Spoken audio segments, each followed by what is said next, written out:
Fala, meu povo! Acabou de terminar a primeira temporada de Euphoria e eu acho que foi um dos episódios que me deixou com mais engasgo, assim, sabe? Aqui, assim.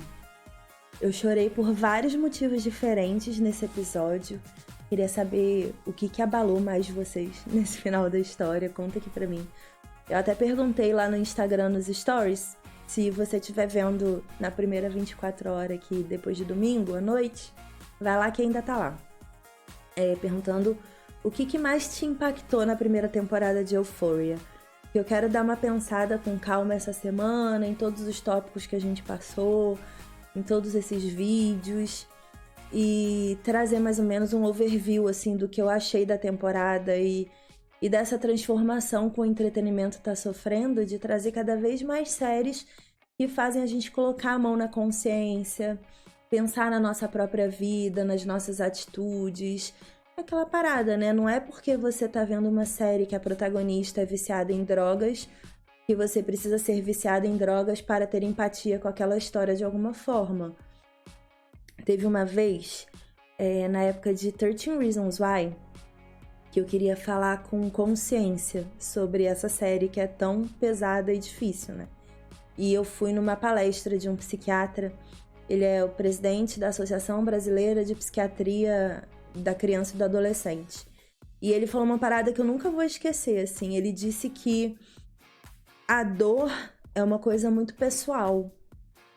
E se você vê uma pessoa buscando alternativas e saídas e caminhos em drogas, em várias coisas assim que são erradas, pesadas e que causam mais sofrimento ainda na pessoa para determinados problemas, você nunca, de forma alguma, tem o direito de julgar. Nem se você passa exatamente pelo mesmo problema. Porque a forma de lidar com dor e sofrimento é muito pessoal, é muito individual. Então você não tem nunca como exigir que outra pessoa tenha a mesma estrutura emocional que você. E eu acho que Euphoria é muito sobre isso, sabe? Sobre situações que, teoricamente, muitos de nós podemos ter passado na vida, seja com a relação dos nossos pais, a relação amorosa dos nossos pais, ou com a perda de um pai ou de uma mãe na adolescência ou na infância, ou com o fato de ter passado por algum problema financeiro que fez com que você visse a vida de outra forma, o fato de seus pais terem algum tipo de subemprego na sociedade e você se sentir, sei lá, impulsionado para seguir um caminho diferente só para não ter a mesma vida dos seus pais. Eu acho que tudo isso, muitos de nós passamos, são problemas muito comuns, né? De se ver assim. E se a gente não passou, a gente conhece alguém que passou. Alguém muito próximo, né? Que passou. E muitos de nós não escolhemos caminhos errados, caminhos que destroem a nossa vida e o nosso futuro. E alguns escolhem esses caminhos. E é impossível de você apontar o dedo e julgar alguém. Porque você não sabe como aquela pessoa é por dentro, como o coração dessa pessoa é, como a mente dessa pessoa é, o quão frágil essa pessoa é para instabilidades. E esse último episódio foi exatamente sobre isso, né? Sobre as instabilidades. Ele começa com uma carta belíssima que a mãe da Rue escreve sobre... que foi pedido, né, para ela escrever uma carta sobre tudo que ela viveu até aquele momento. Tudo que a overdose, tudo que aconteceu com a Rue causou à família dela. E eu ainda tenho certa dúvida sobre muitas coisas da Rue, sabia? Existe uma teoria da conspiração dos fãs na internet de que a Rue não tá viva, né? De que a Rue morreu. E que ela tá contando toda essa história. E me deu um apertinho no coração no começo do episódio, porque ela tá ali, no meio de outros adolescentes. A parte que ela tá sentada na igreja, ela tá no meio de outros adolescentes. Existe uma galera sentada e existe aquela galera ali. E eles estão afastados um do outro. São vários adolescentes com o mesmo estilo de roupa, um moletom e todos com uma cara meio assim. E no palco você tem vários pais, várias famílias. E aparentemente todos ali estão fazendo esse mesmo trabalho, né, de psicologia social mesmo que fala. Eles estão ali com essa carta meio que fazendo uma catarse pela perda ou então pelo sofrimento de algum familiar e tudo mais. E tudo que é relatado pela mãe ali é muito pesado, assim. Eu acho que você nem precisa ser mãe ou você nem precisa ser pai pra ter empatia com aquilo ali que a mãe da Rue fala, sabe? Eu tô com Rules na cabeça por conta do chip de Rue e Jules. E aí eu só fico com Rules agora rodando. E ela fala sobre o nascimento, sabe? Que quando você recebe aquela vida no colo, você não imagina tudo que você vai passar, tudo que essa criança vai passar, tudo que ela vai viver. Você não consegue julgar, por exemplo, um transtorno obsessivo compulsivo ou uma bipolaridade. São particularidades muito íntimas de outro ser humano. E que mesmo que um médico te dê um diagnóstico do tipo, olha, o seu filho tem toque, o teu filho é bipolar, o teu filho tem transtorno de ansiedade, o seu filho tem crise de pânico em determinadas situações. Ainda assim, não é com você que isso está acontecendo. E você ter que interpretar através de um olhar, através de uma atitude, é muito difícil, né? E ela fala assim que vão ter momentos de altos e baixos, e às vezes vão ter momentos muito tranquilos, que são tão tranquilos que você nem percebe, porque para você é normal.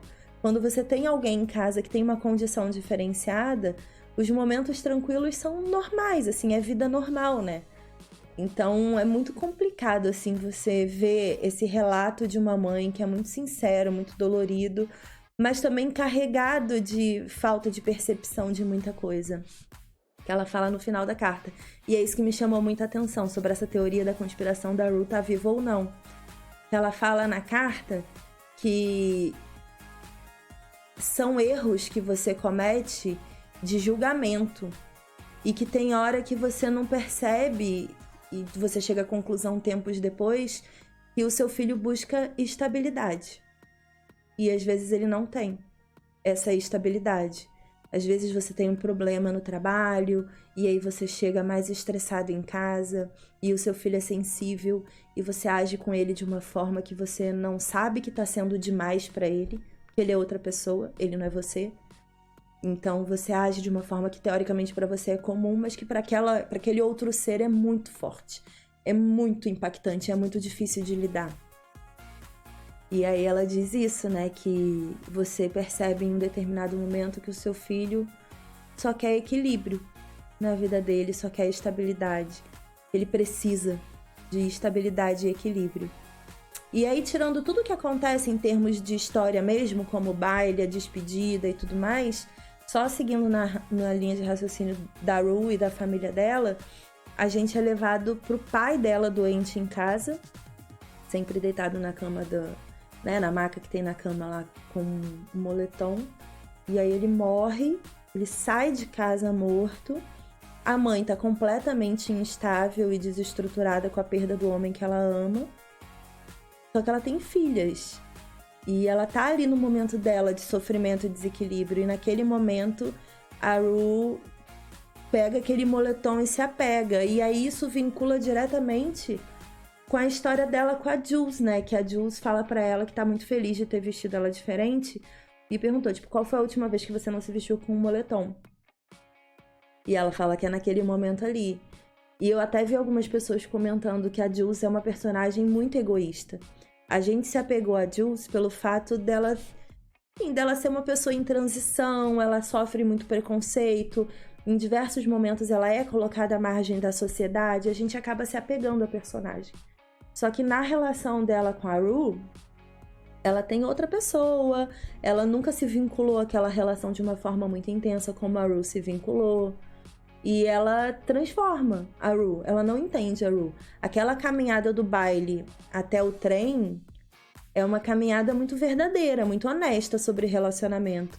Que a Rue tá com crise de ansiedade, ela não repara.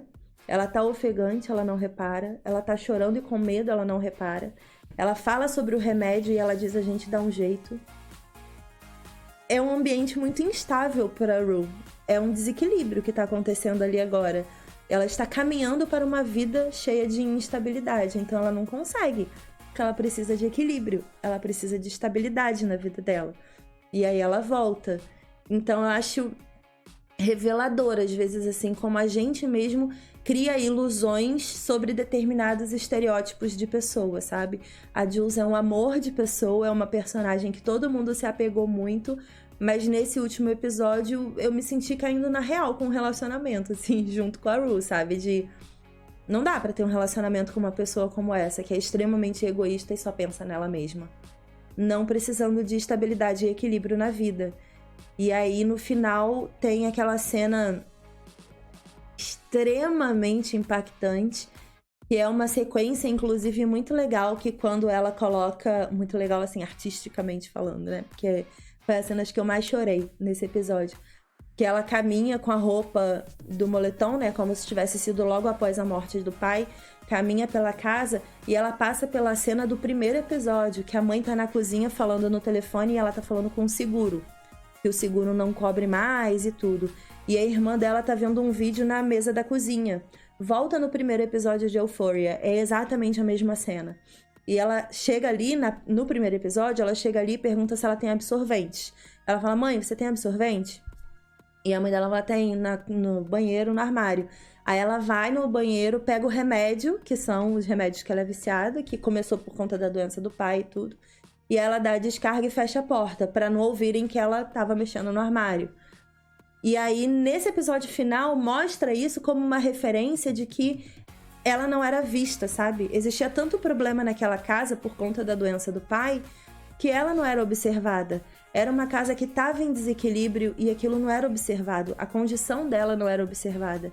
E ela passa por aquilo ali, por uma pseudo-overdose, porque ela cheira depois de vir, né? E ela sai dali e tem todo um trabalho artístico e musical para mostrar as quedas e o que levanta ela o tempo todo, né? Que ela cai, aí ela sobe, aí pessoas puxam para baixo, pessoas empurram para cima. Aquilo é muito simbólico, e não é simbólico para uma pessoa viciada em drogas. É simbólico para todo mundo. A vida é assim. Ela é altos e baixos, é pessoas te levando para cima e para baixo o tempo todo. Então é uma cena assim, para você reassistir 1 milhão de vezes e tirar 1 milhão de interpretações. Eu acho que Euphoria é uma série que tá longe de ser binária, tá longe de ter coisas certas e erradas de interpretação. Ela vai atingir o seu coração e a sua mente exatamente nas coisas que você precisa ouvir e que você precisa mudar na sua vida e que você precisa pensar sobre as opções que você fez, o que você deixou de fazer, qual é o seu futuro, como que você vai educar seus filhos. Eu acho que a gente que tá na casa dos 30 anos, seja com filho ou sem filho, querendo ter ou não, a gente tem uma responsabilidade muito grande de construir um novo mundo. A gente ainda tá começando a construção do nosso mundo. E mesmo que não sejam nossos filhos, mesmo que sejam outras pessoas, a gente tem essa ação social que a gente precisa exercitar de melhorar as nossas relações cada vez mais. Eu dei um exemplo de 30 anos, mas 10, 20, 30, 40, 50, 60... Até morrer a gente tem essa responsabilidade social. Eu dei esse exemplo porque é a minha idade. Mas eu acho que é uma série, assim, que artisticamente falando é perfeita. Traz uma psicologia que é surreal, de profunda e fundamental para todos nós. Dá pra pegar essa analogia da Rue e jogar pra área profissional, pra área de relacionamentos, pais e filhos, pra 100% das relações que a gente tem na vida. E durante toda essa linha de raciocínio da Rue, a gente vê outros exemplos ali acontecendo. A gente tem, por exemplo, a Cassie que vai tirar o neném e o paralelo com ela dançando, né? Que era uma referência à infância dela. Então ali ela estava se distanciando muito do que ela tinha sido na infância, da inocência, de tudo que ela acreditava. Ela estava tomando uma decisão que ia mudar ela para sempre agora, né? Com a mãe do lado, e isso é muito importante. Tem o formulário, que é muito, muito impactante, falando sobre antecedentes de doenças, antecedentes de drogas e vícios. Tudo isso é muito importante para fazer quem você é na vida. E eu achei muito bonita, assim, essa cena dela ouvindo a música, sofrendo o aborto ali e, ao mesmo tempo, tendo essa imagem mental dela dançando na patinação, que era a lembrança mais feliz que ela tinha da infância dela, né? Era o momento que ela era mais feliz. que era a coisa que ela fazia de mais incrível. Então, eu até falei pro Panda nessa hora que eu acho que ela vai ter um futuro incrível. Eu acho que ela é uma menina muito inteligente e essa decisão que ela tomou é uma decisão que vai fazer com que ela se torne mais consciente com ela mesma. Ela foi muito imprudente com o corpo dela até aquele momento.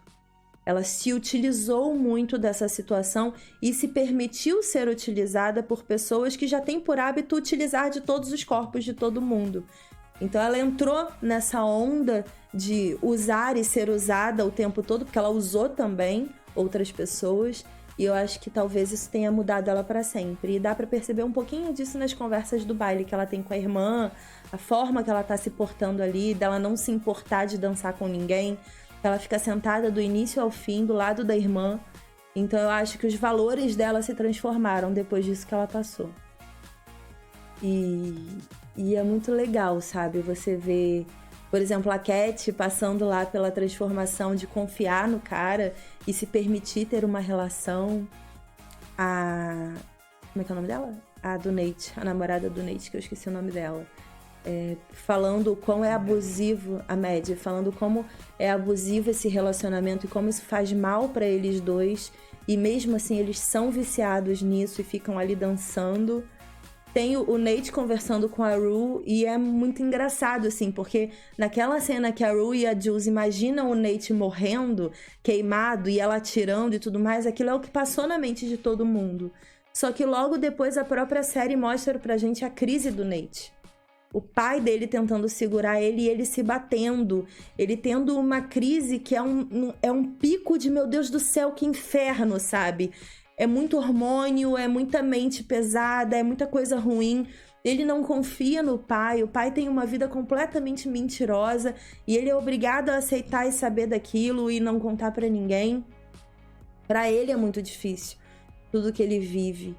E ele tem uma crise e você tem que humanizar as pessoas, sabe? Eu acho que quando todo mundo passou aí 8 semanas desejando que o Nate morresse, é quase que uma maldade também da nossa parte. Ele não é o melhor caráter dessa série, não é a melhor pessoa pra gente admirar, mas ainda assim é um ser humano que teve a mente ferrada por outras pessoas, teve uma infância ferrada por outras pessoas e se transformou no que transformou em consequência disso.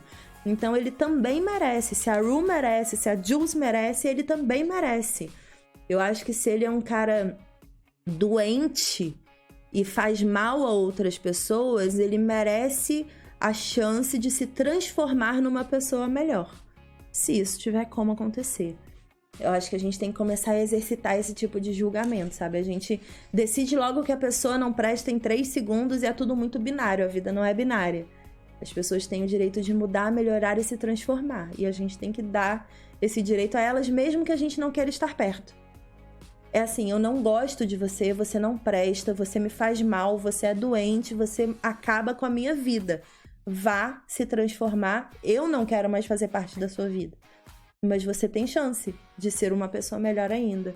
A gente tem que se livrar disso tudo, né? Enfim, aquela cena final me deixou muito impactada. Foi uma cena muito intensa, muito forte, muito pesada, muito angustiante. A cena do Nate foi muito angustiante. A cena do menino que é traficante também. Eu acho que ele não vai conseguir se dar bem. E os caras sabem que ele tá marcado pela polícia e que ele matou pra conseguir o dinheiro. Enfim, verdades de Euphoria, que agonia dessa série, que nervoso dessa história, mas ainda assim, perfeita sem defeitos. Ainda bem que teremos segunda temporada. Vai lá no meu stories contar pra mim o que te mais impactou nessa primeira temporada de Euphoria. Conta aqui também o que mais te impactou. E o que mais me impactou é o fato de ser uma série que fala muitas verdades, de uma forma que nem todo mundo tá preparado pra ouvir. E é por isso que incomoda. E eu espero que continue incomodando. Porque só assim a gente transforma o mundo, né? Incomodando. Se a gente não incomodar ninguém, a gente não transforma nada. Conta aí o que você achou de Euphoria. 5 coxinhas com muitas lágrimas nesses 8 episódios de Euphoria. Conta aí que eu quero saber a sua opinião. Beijo. E essa semana ainda a gente conversa de novo sobre Euphoria.